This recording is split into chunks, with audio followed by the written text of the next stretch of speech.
Adverse possession is fascinating, partly because it seems so inconsistent with our usual understanding of the significance of ownership and the benefits of ownership.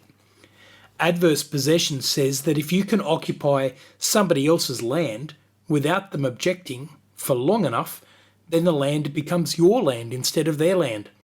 Perhaps because of this strangeness, a body of law built up which made adverse possession harder to obtain. Reading the authorities, one is led to the suspicion that the courts didn't really like the idea of adverse possession and were making the claim as difficult as possible to make. This UK case really changed all of that.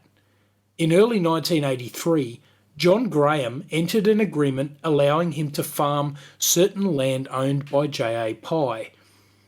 The land was surrounded by a hedge and had a locked gate, which only Graham had the key to. The agreement expired at the end of 1983. They tried to contact the owner, but there was radio silence in return, so the Grahams kept on farming, and did so until 1999, when the owners sought possession. The Grahams argued that they were now the true owners. Lord Brown Wilkinson cut through many of the legal complications which had arisen over the centuries and focused on one simple question: had the applicant dispossessed the previous possessor for the required period of time, in this case 12 years? His Lordship said, "Many of the difficulties are due to a conscious or subconscious feeling that in order for a squatter to gain title by the lapse of time, he has to act adversely to the paper title owner.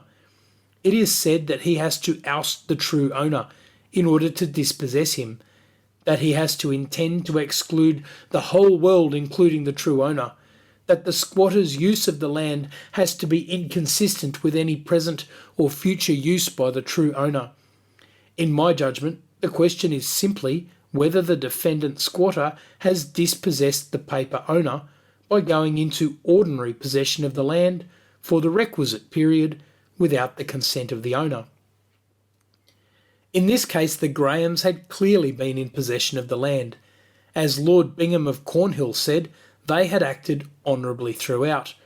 Their possession of the land and the dispossession of the true owner for 12 years was sufficient to establish adverse possession.